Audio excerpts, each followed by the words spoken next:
11 anillos, de Phil Jackson y Hugh Delehanty. Capítulo 3. Red. El mejor escultor es quien menos talla. Lao Tse. Mi primera impresión de la NBA fue la de un caos desestructurado. En 1967, cuando Red Holzman me reclutó para los New York Knicks, yo no había visto apenas ningún encuentro de la NBA, salvo un puñado de playoffs televisados entre los Boston Celtics y los Philadelphia Warriors. Por consiguiente, Red me envió la filmación de un partido de 1966 que los Knicks habían disputado con los Lakers e invité a algunos de mis compañeros de equipo universitario a verla en la gran pantalla. Me sorprendió la torpeza y la falta de disciplina de ambos equipos. En la Universidad de Dakota del Norte nos enorgullecíamos de jugar sistemáticamente.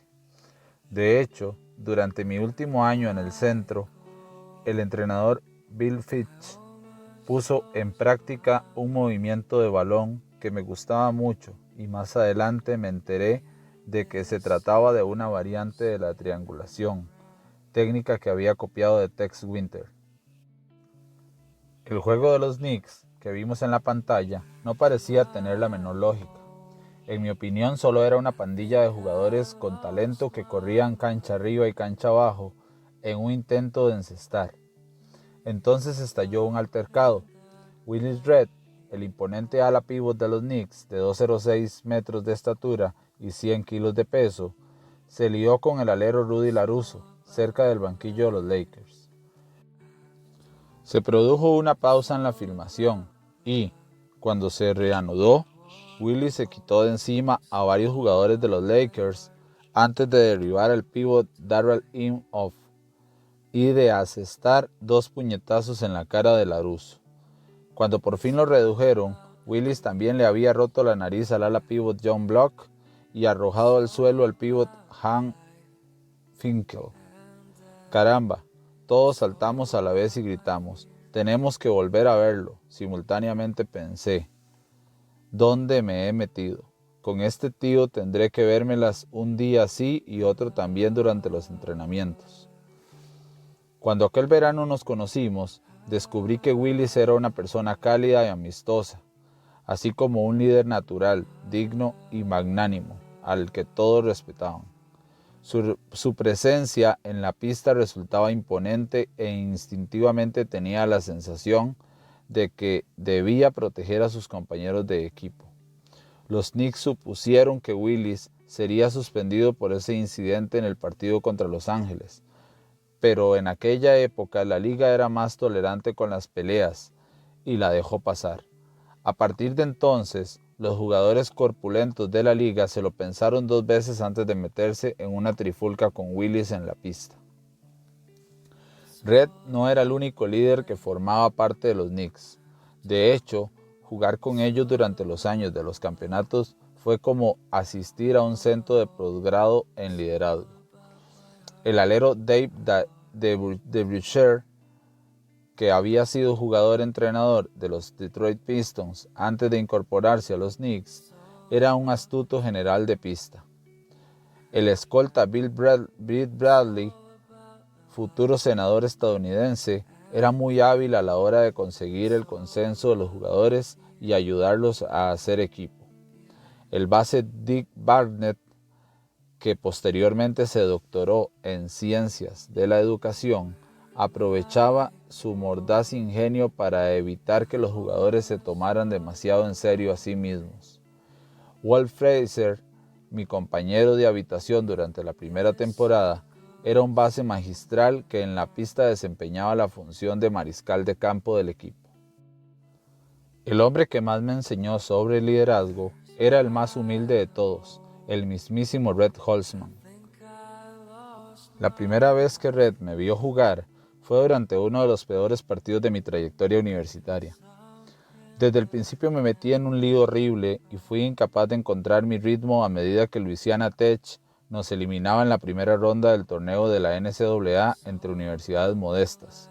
Marqué 51 puntos en el partido de consolación contra los Parsons, pero Red se lo perdió.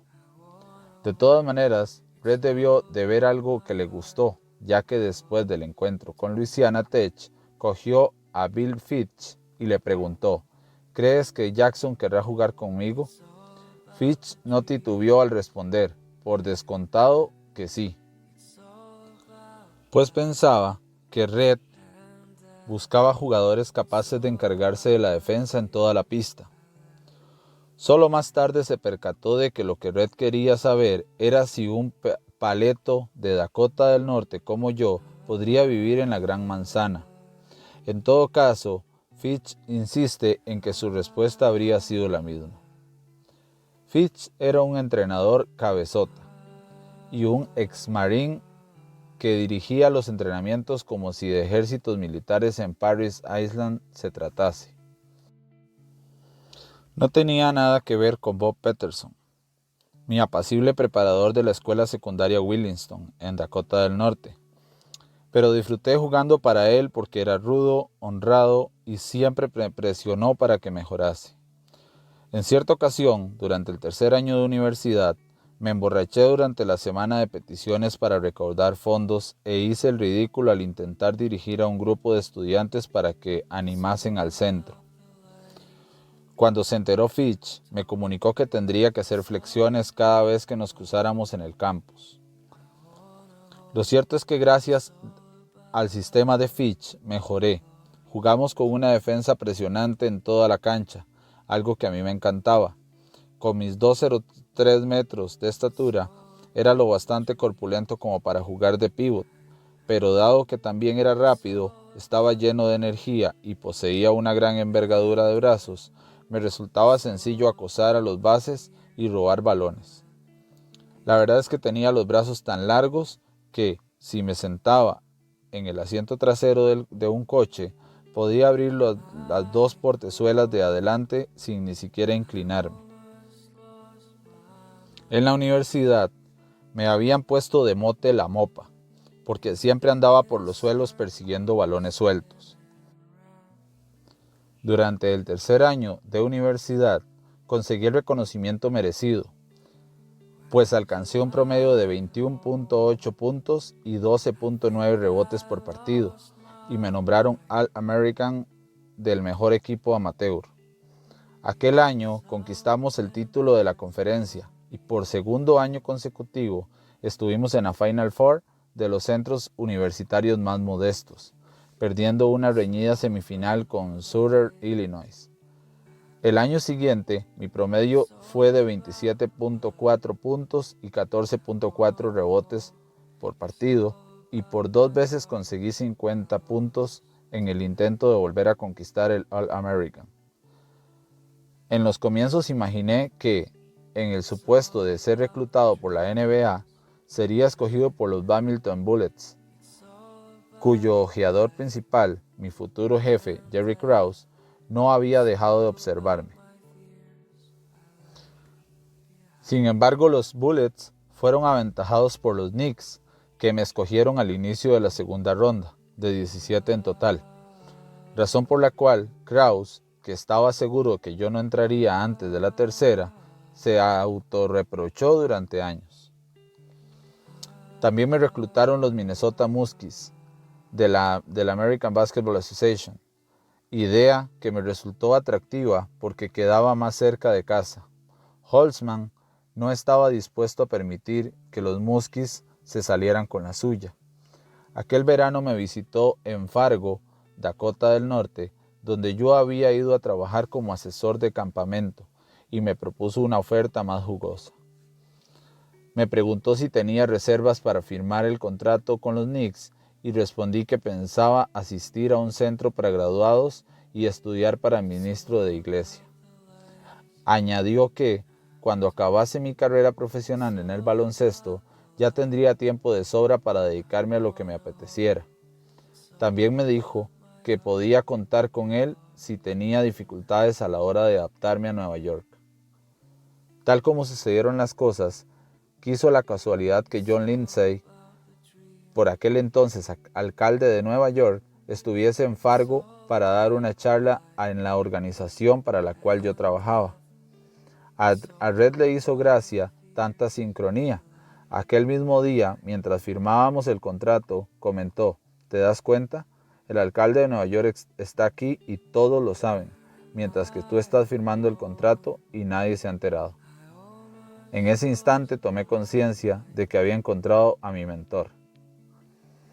En octubre, cuando me presenté en el campamento de entrenamiento de los Knicks, estaban en situación de espera. Seguíamos aguardando a que Bill Bradley, nuestro nuevo escolta estrella, se presentase tras haber concluido su periodo de formación como recluta de la reserva del campamento de la Fuerza Aérea. De hecho, nuestro campamento de entrenamiento se había instalado en la base de McGear, perteneciente a la Fuerza Aérea, con la esperanza de que en algún momento Bradley pudiera escaparse y comenzase a entrenarse con el equipo. A pesar de que en nuestra lista abundaban talentos, aún no se había creado la estructura de liderazgo. El presunto hombre fuerte era Walt Bellamy, pívot que conseguía muchos puntos y futuro miembro de Hall of Fame.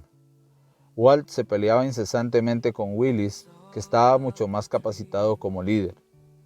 En un momento de la temporada anterior habían chocado y literalmente se habían dejado fuera de combate en la pugna por ocupar el puesto de líder.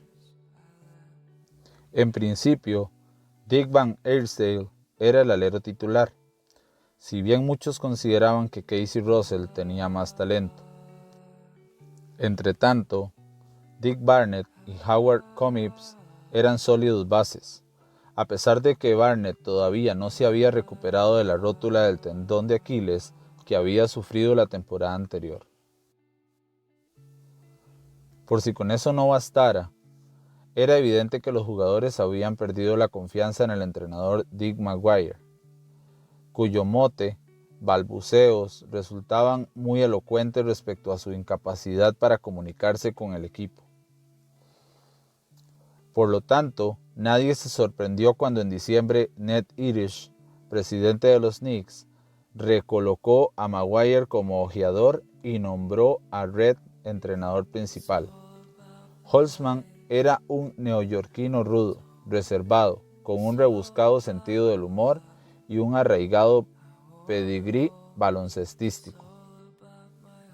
Fue en dos ocasiones escolta All-American en el City College de la Gran Manzana. Había jugado como profesional para los Rochester Royals y había ganado 2 campeonatos de liga antes de que lo nombrasen en primer entrenador de los Milwaukee St. Louis Hawks. Red era un genio de la simplicidad. Nunca defendió un sistema concreto ni pasó en vela toda la noche a fin de inventar jugadas. Creía que había que jugar de la manera correcta, lo cual, en su caso, significaba mover el balón en ataque y llevar a cabo una intensa defensa en equipo. Red había aprendido a jugar en los tiempos anteriores a los tiros en suspensión, cuando el movimiento del balón por parte de los 5 jugadores era mucho más predominante que la creatividad individual. Tenía 2 reglas sencillas que no dejaba de gritar desde las bandas durante los partidos. 1. Mira la pelota. Durante los entrenamientos, Red daba mucha importancia a la defensa porque estaba convencido de que la defensa fuerte era la clave de todo. En medio de las prácticas, Red, que cuando era necesario podía llegar a ser muy gráfico, cogió las copias de nuestras jugadas y simuló que se limpiaba el trasero con ellas.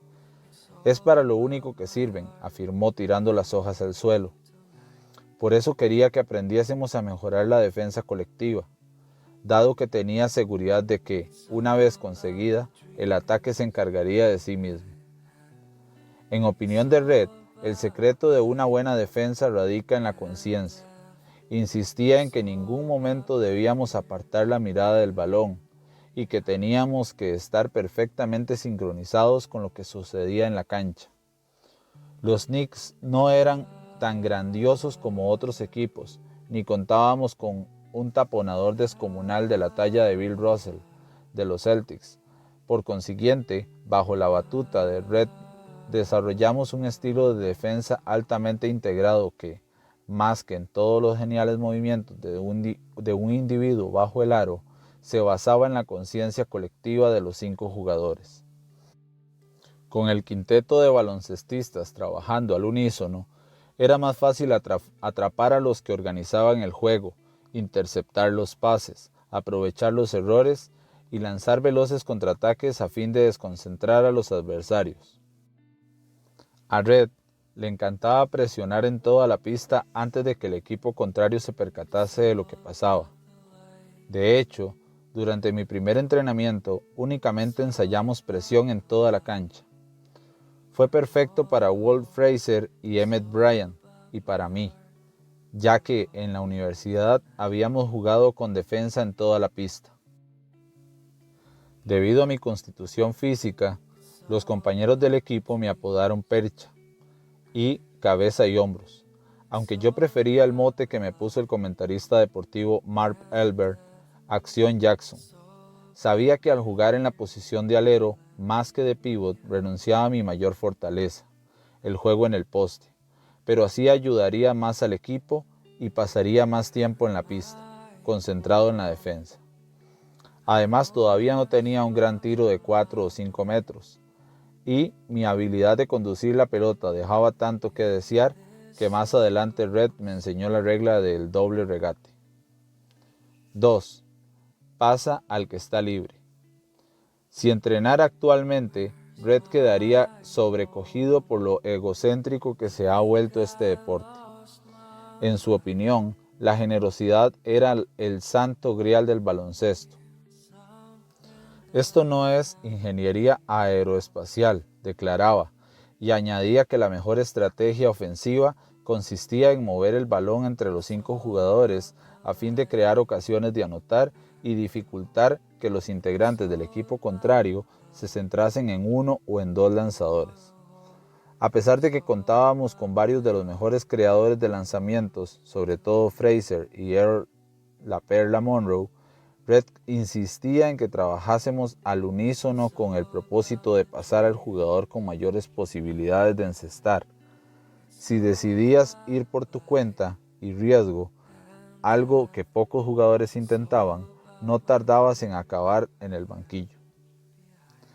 En un buen equipo no hay superestrellas, aseguraba Red. Hay excelentes jugadores que demuestran que lo son por su capacidad de jugar en equipo.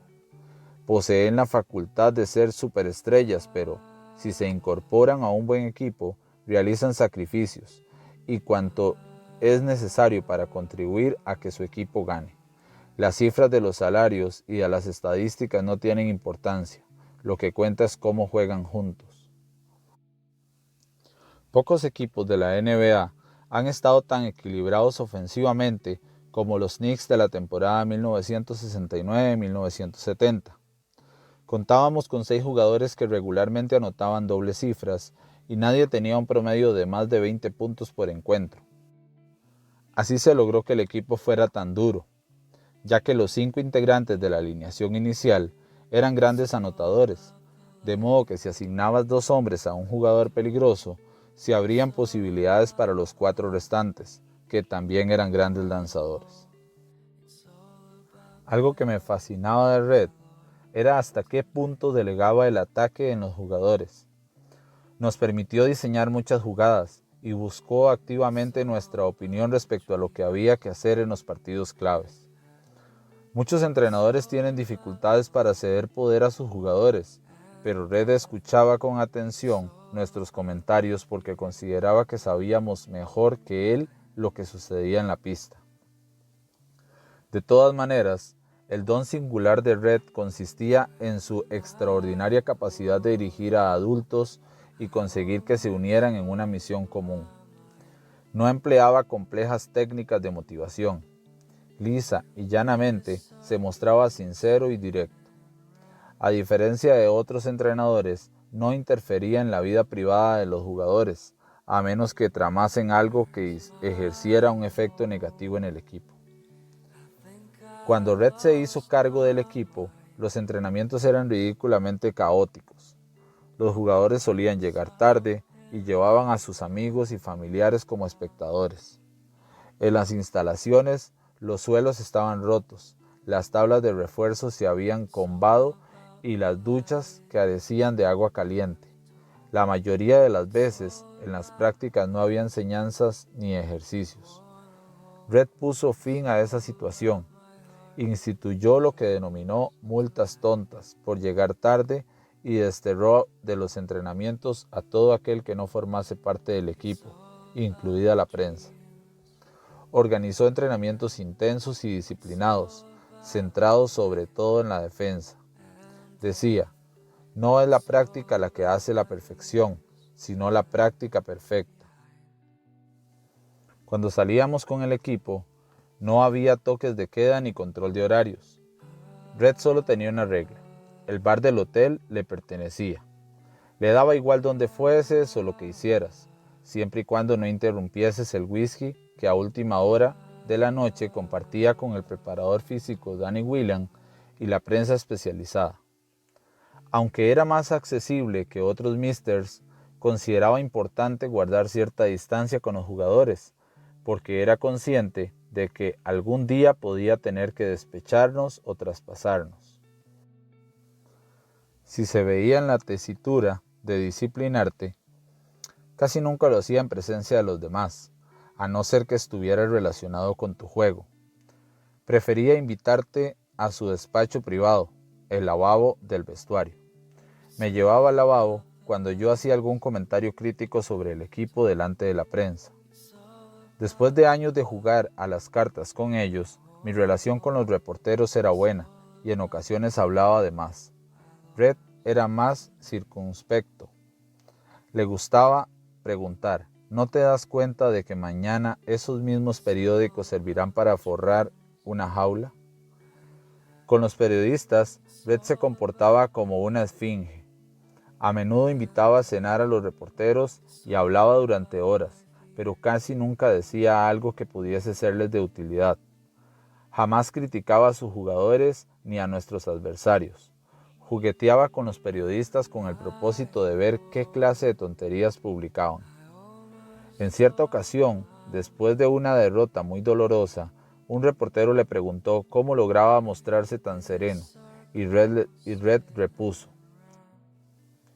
porque soy consciente de que la única catástrofe verdadera es volver a casa y descubrir que el whisky se ha terminado.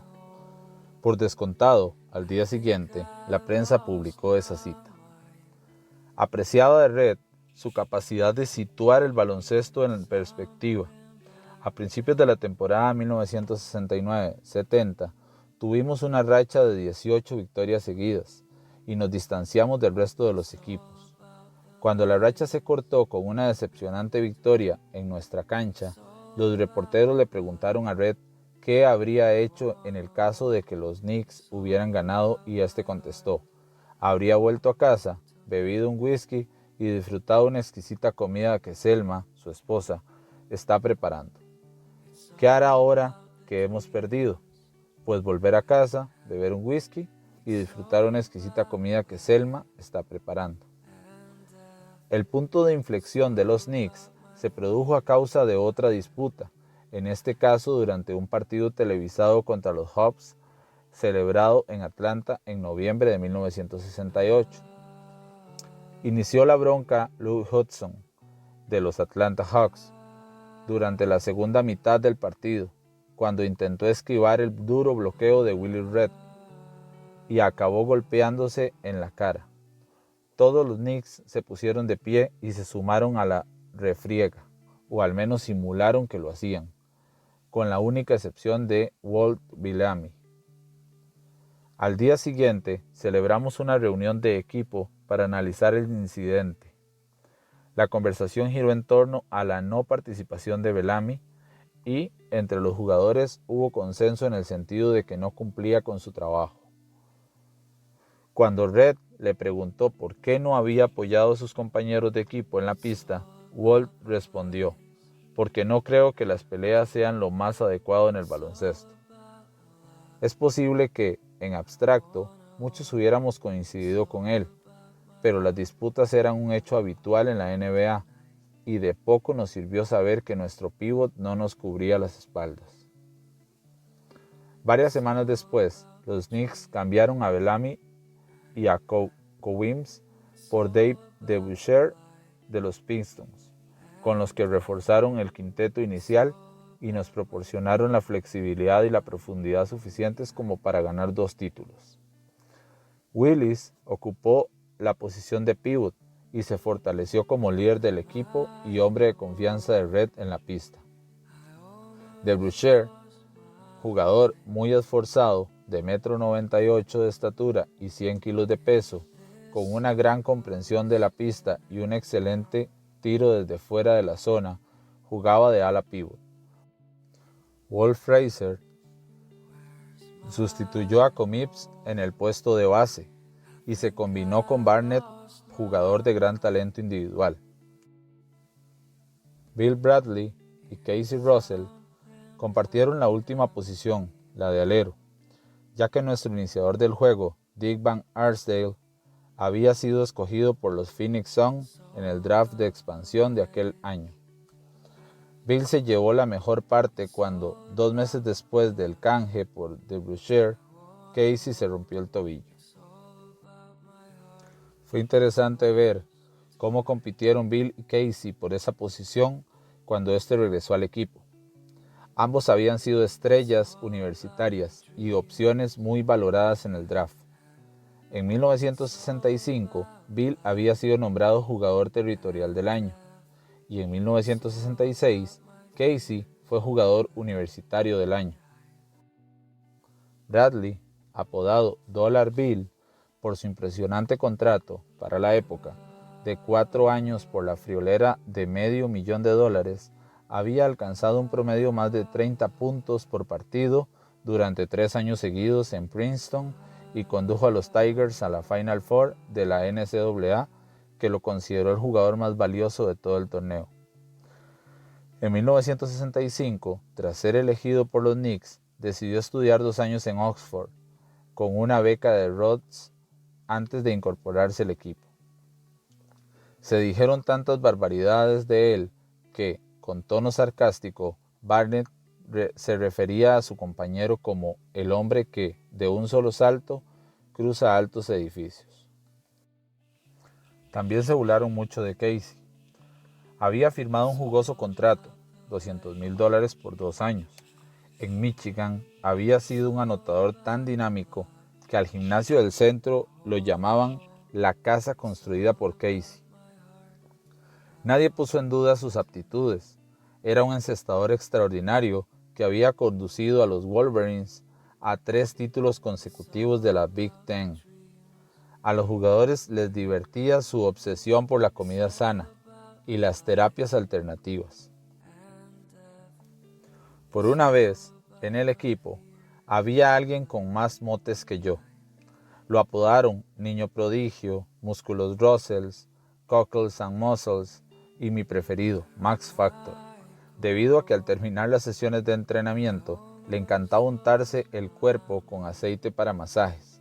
Su habitación estaba tan atiborrada de vitaminas y suplementos que Barnett, con quien la compartía, bromeaba con que necesitabas una receta firmada para visitarla. Lo más impresionante de Bill y Casey fue la intensidad con la que compitieron entre sí sin enredarse en una lucha de egos. Al principio Bill tuvo dificultades para adaptarse al deporte profesional debido a su escasa velocidad de pies y de capacidad de salto, pero compensó esas limitaciones aprendiendo a moverse deprisa sin la pelota y a aventajar en carreras a sus defensores. En las prácticas a menudo me tocó defenderle y puedo asegurar que era exasperante. Justo cuando pensabas que lo habías arrinconado, Bill se largaba y aparecía en otro extremo de la cancha dispuesto a lanzar un tiro abierto. Con Casey, el problema era otro. Se trataba de un fantástico conductor con un gran empuje a la hora de mover la pelota, pero el quinteto inicial funcionaba mejor con Bradley en la cancha. Por eso Red le atribuyó el puesto de sexto hombre, capaz de salir del banquillo y desencadenar una sucesión de canastas que modificaban el resultado de un partido. Con el tiempo, Casey se adaptó a desempeñar esa función y se sintió muy orgulloso de dirigir la segunda unidad, que en la temporada 1967-70 incluía al pívot Nate Bowman, al escolta Mike Riordan y al ala pívot Dave Stallworth, quien durante 1 año y medio había permanecido en la banda tras sufrir un ataque al corazón. Más los suplentes John Warren, Donnie May y Bill Hoskett. Casey Russell llamaba a dicha unidad los milicianos de la Guerra de la Independencia. Hace poco, Bill asistió a una reunión de los Knicks y se sorprendió cuando Casey, que actualmente ejerce de pastor religioso, lo abordó y se disculpó por su comportamiento egoísta en los tiempos en los que competían por el mismo puesto.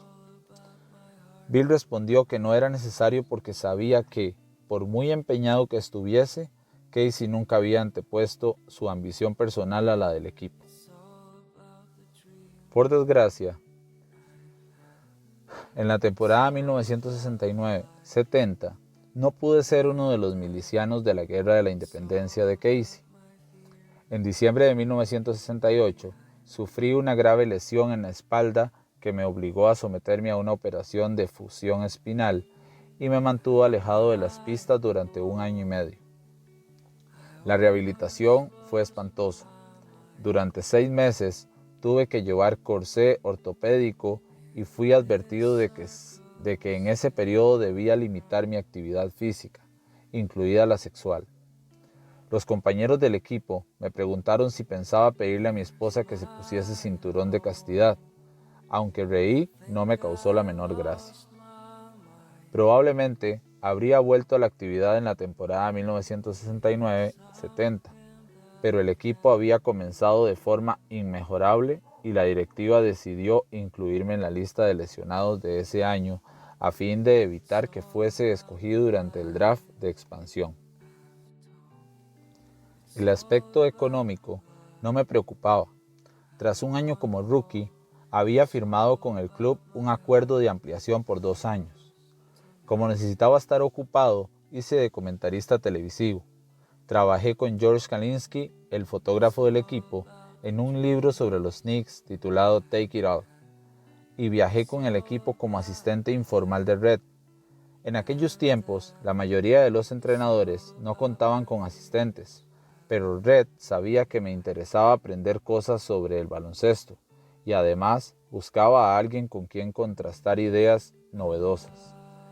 Ese encargo me permitió evaluar el baloncesto desde la perspectiva de los entrenadores. Red era un poderoso comunicador oral, pero no tenía dotes para expresarse visualmente y casi nunca trazaba diagramas de las jugadas en las charlas previas a los partidos.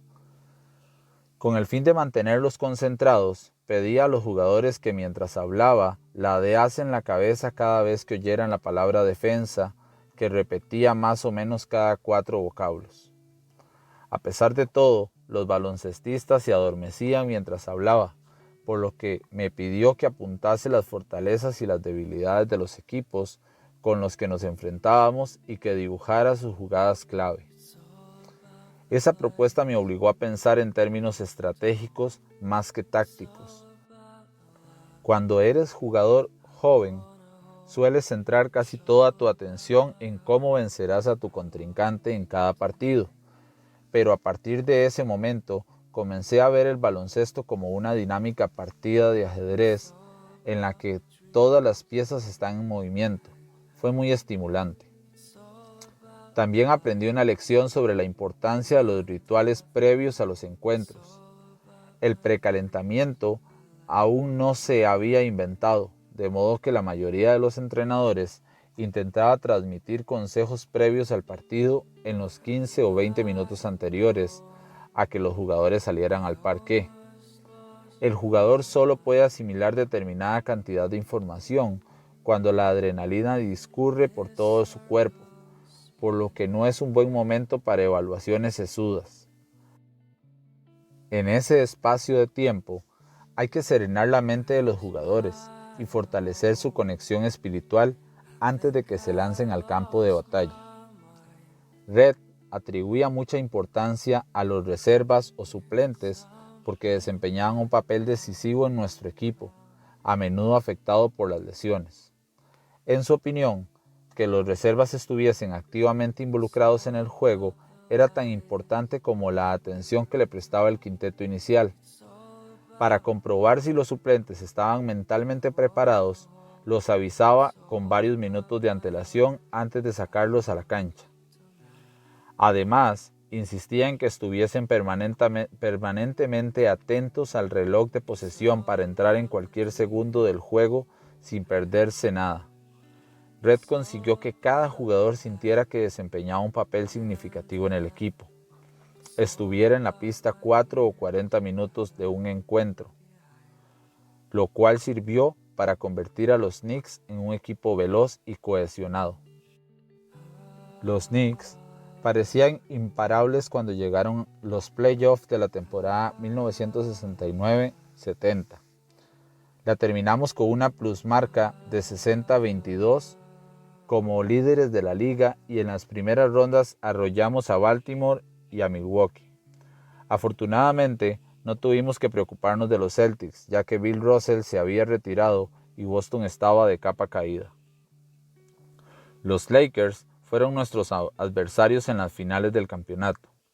Se trataba de un equipo salpicado de estrellas, liderado por Will Chamberlain, Elgin Baylor y Jerry West, con unas ganas tremendas de conquistar el anillo tras perder ante Boston en 6 de las últimas 8 finales.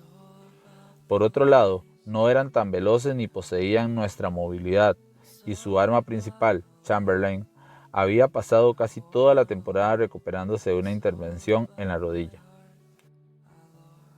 Con la serie empatada 2-2, en el quinto partido, celebrado en Nueva York, Willis sufrió una rotura muscular en un muslo, y durante el resto del encuentro tuvimos que apelar a un titular menudo que no era pívot. Eso supuso que De Bruyne y Stallworth, que medían respectivamente 1,98 y 2 metros, se vieran obligados a emplear el sigilo y las argucias para encargarse de los 2,16 metros y 125 kilos de Chamberlain. Con toda probabilidad, el pívot más arrollador que haya pisado una pista de baloncesto.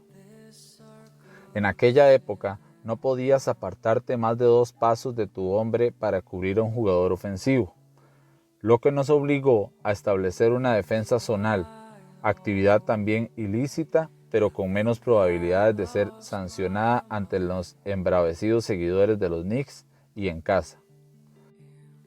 En lo que al ataque se refiere, De Bruyne alejó a Chamberlain de la canasta con sus tiros precisos y el resto del equipo quedó liberado para moverse más cómodamente por la pista, lo que acabó con un decisivo triunfo por 107-100. Los Lakers hicieron lo propio en su cancha, por lo que en el sexto partido la serie estaba empatada.